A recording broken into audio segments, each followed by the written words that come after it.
And I highly recommend every single person that is out there that has a platform and is going through things and is scared, do the same. Send everything around to about 8 people that you trust. And I mean, I've ranged it. I sent it to journalists, text messages, and screenshots to people ranging from Max Blumenthal to Andrew Tate.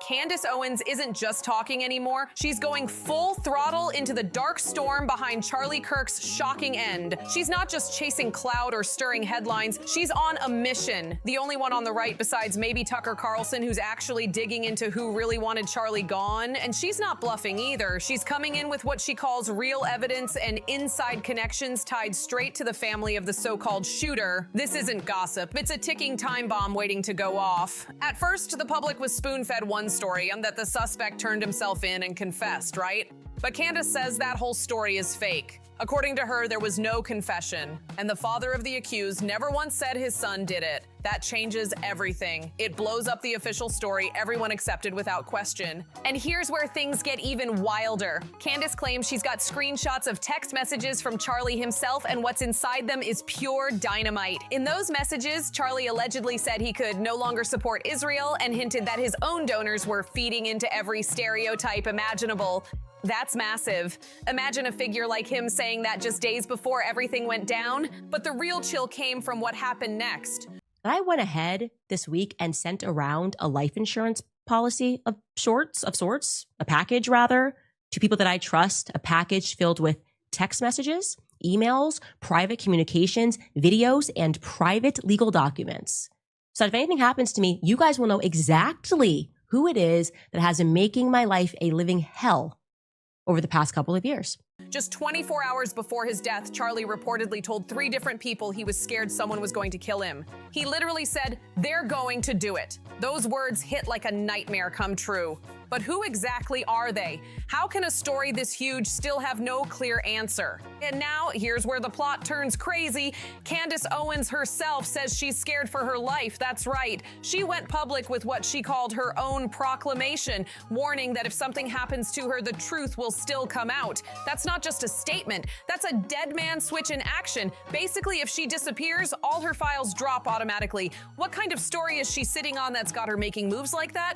Candace said she's already spread everything, texts, videos, recordings, and docs across 8 different people. So even if anyone tried to silence her, those files will still explode online. That's serious insurance. Candace basically told her enemies, "You can take me out, but you can't take out the truth." And that shook people to their core. The host covering the story joked that after his own near miss on a Southwest flight, he's now got a mild cold switch of his own. He laughed, saying he doesn't have any top secret dirt, but if things ever got weird, he'd reinforce the hell out of it.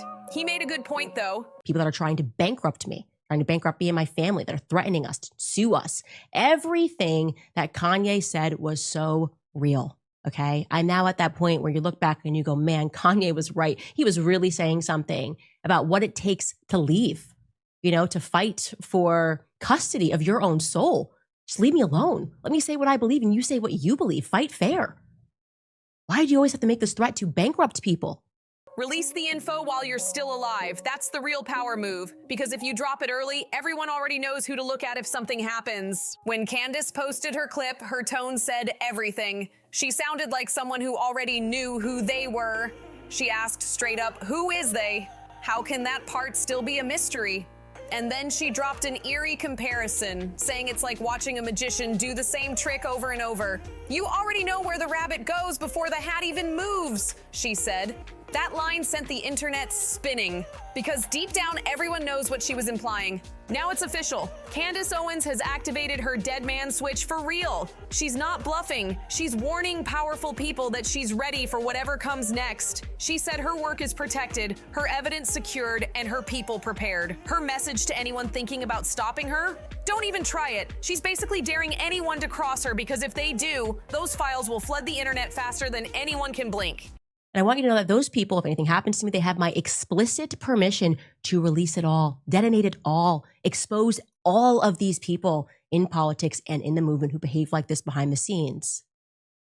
It's necessary. And I highly recommend every single person that is out there that has a platform and is going through things and is scared, do the same. Send everything around to about 8 people that you trust. And I mean, I've ranged it. I sent it to journalists, text messages and screenshots to people ranging from Max Blumenthal to Andrew Tate. They won't know where it's coming from.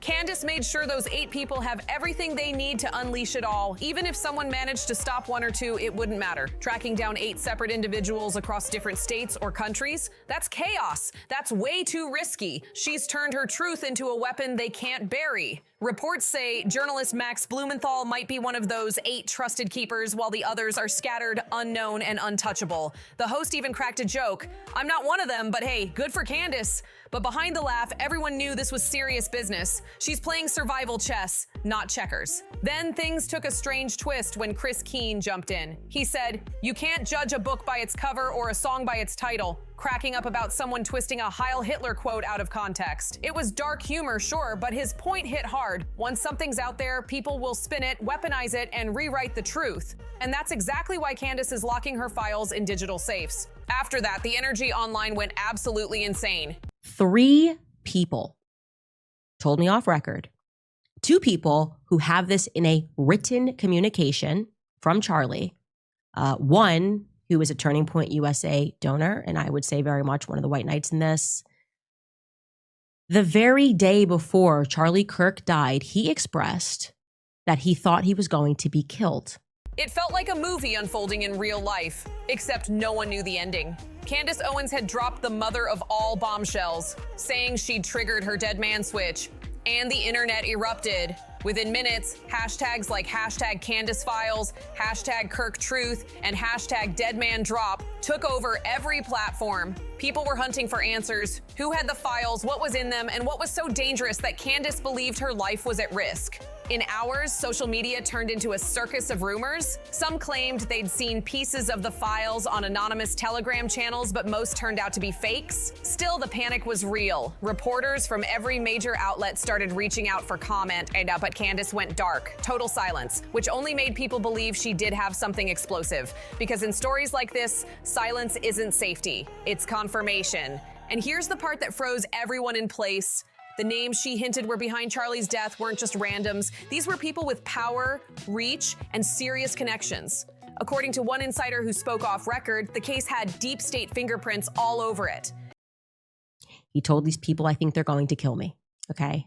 He did not express that to me. So I am telling you this based off the testimony of 3 people. And I am saying this because I hope that these people who I think are good will be inspired to come forward with that.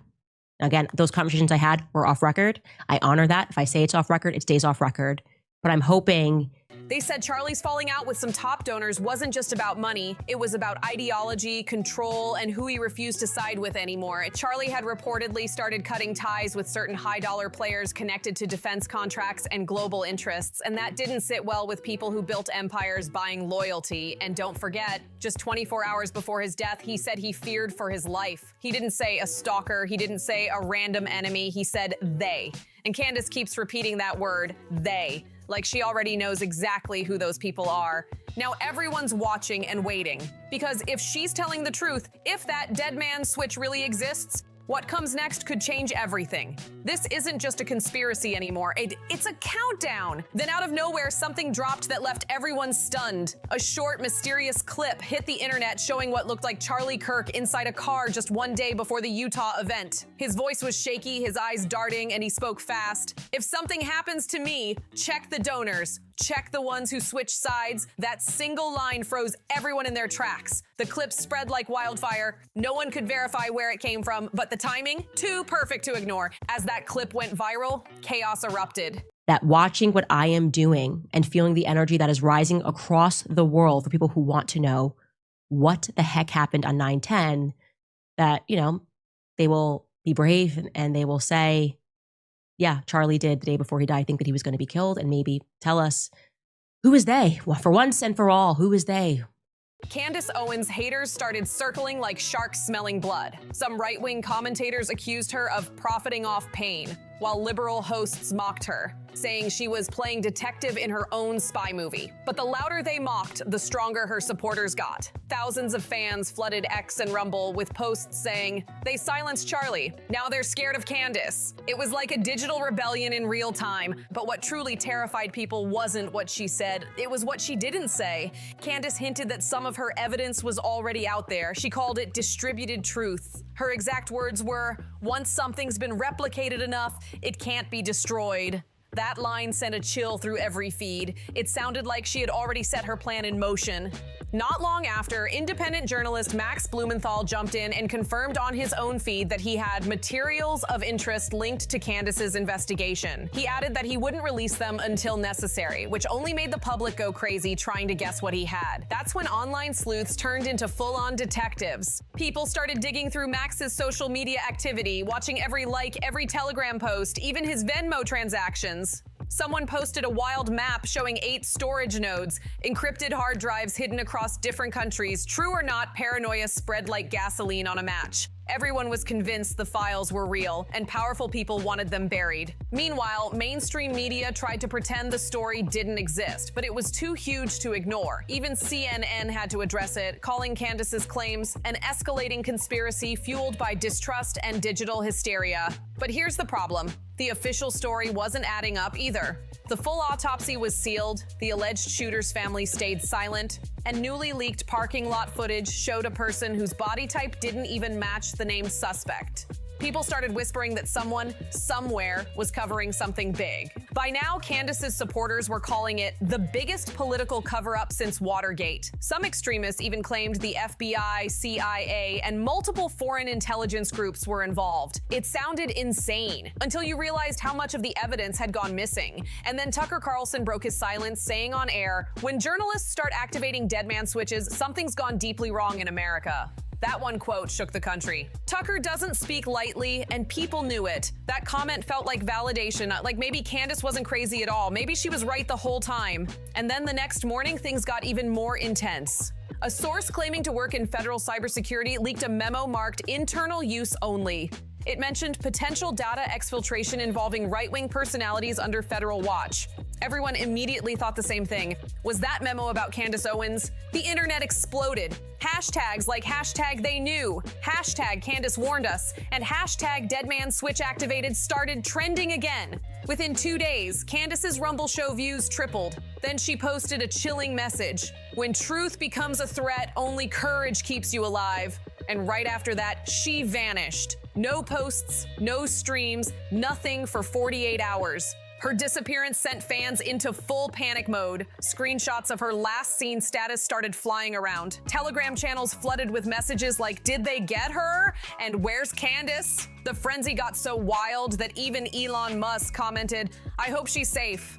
That one post hit over 40 million views. Everyone was watching in real time, waiting for a sign. Finally, Candace returned, but she didn't look the same. The lighting in her video was dark, her tone heavy, her words deliberate. No jokes, no smiles, just calm tension. "I'm fine," she said quietly, "but this is bigger than me, bigger than Charlie. They don't just want silence, they want obedience." That line hit like thunder. Then she stared into the camera and ended with, "If anything happens to me, you already know who to look at."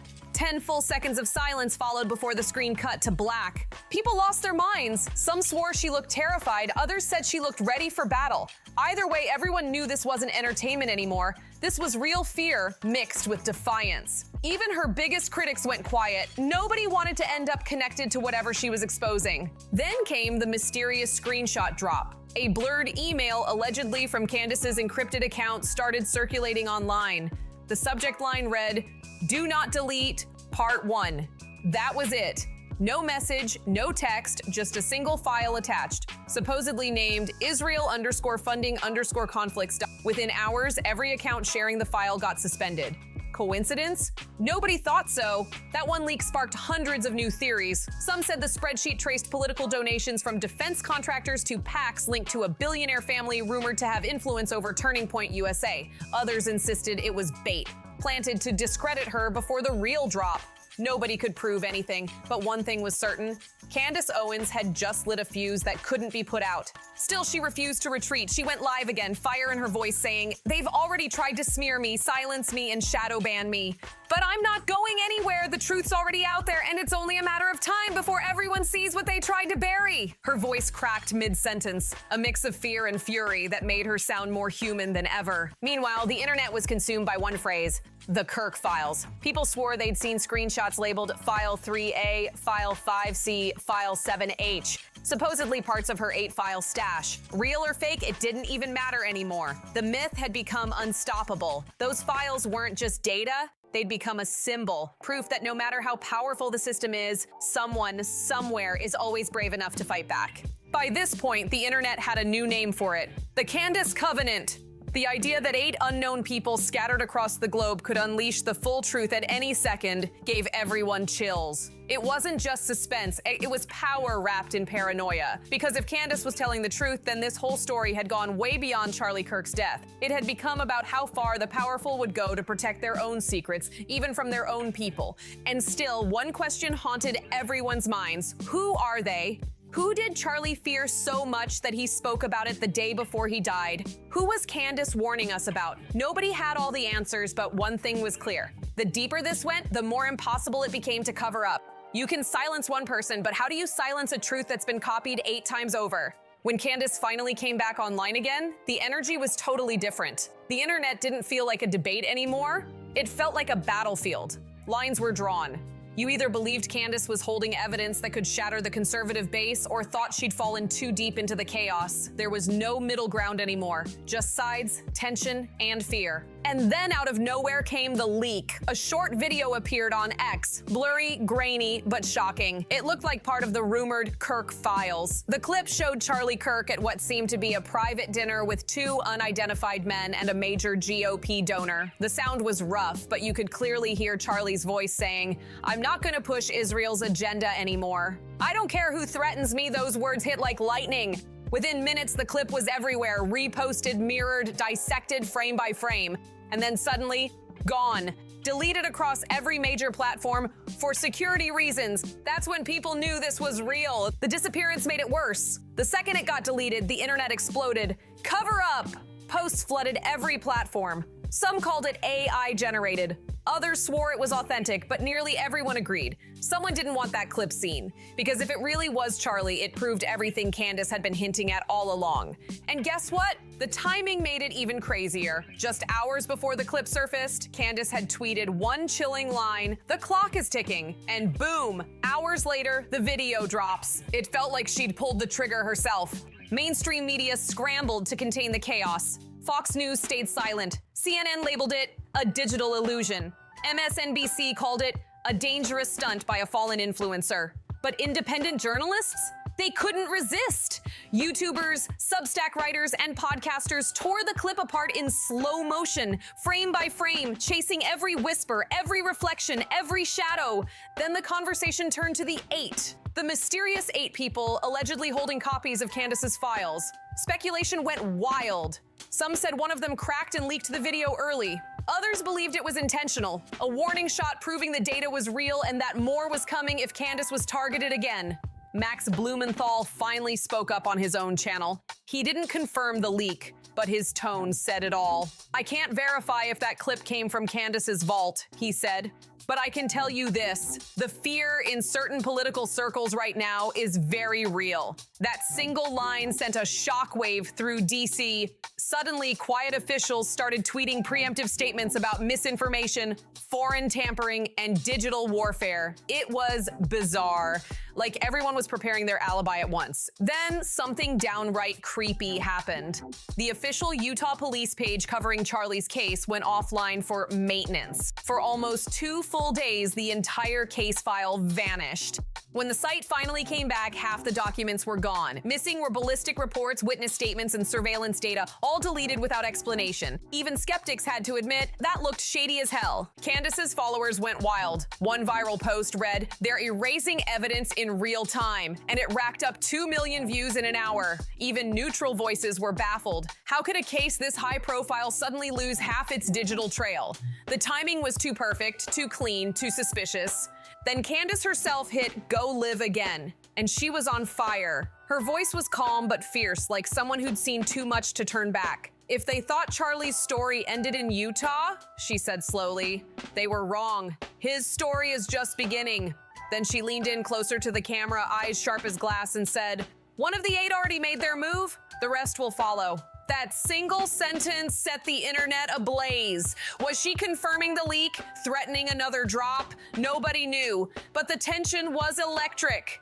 By the weekend, every major political show in America had to address it. Some tried to laugh it off, calling Candace delusional.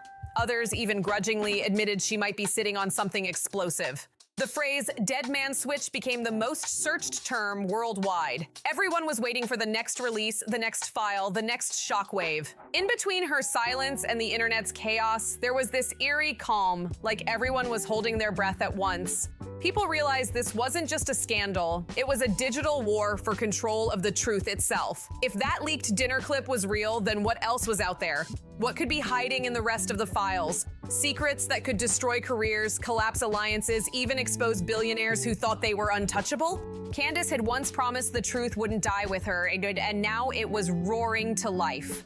The files were spreading, the theories multiplying, and the fear in elite circles was almost visible. It felt like the walls of silence were cracking, and no amount of PR or press control could stop it now. Then things took a bizarre turn mid-discussion when the conversation shifted in a studio setting. Someone suddenly brought up that infamous track, and everyone's jaws dropped. They were stunned to realize it was a real song. Wait, that's actually out there? Someone blurted out, half laughing, half panicking. The group burst into laughter, scrolling through their phones, trying to find it on iTunes, joking like, no way, that's a real track? Then someone threw out a dark joke. Maybe they got some Diddy film on him. And the whole room froze for a second. That silence hung in the air heavy, like everyone realized they'd crossed a line. You could almost feel the awkward tension before the nervous laughter broke it. After that, they tried to steer the conversation back to Candace's statement. When she said everything he said was true, what exactly did she mean? They debated it back and forth. She didn't mean everything, right? Probably just about one issue, someone reasoned. They were trying to make sense of the flood of quotes, clips, and hot takes flying around online, the same chaos Candace herself had unleashed. And then came that uncomfortable but hilarious slip-up. Someone muttered, "Kyle Hitler!" before realizing how bad that sounded. "Oh man, someone's gonna clip that now!" He groaned, half laughing, half horrified. Everyone cracked up nervously, knowing how fast the internet twists a single line into a storm. "That dude's wild," one person finally said, shaking his head. "He doesn't care about boundaries at all." And honestly, he was right. This whole saga was pushing every boundary possible. The pressure was sky high, the rumors unstoppable, and every word spoken felt like walking through fire. So now the question is, what happens next?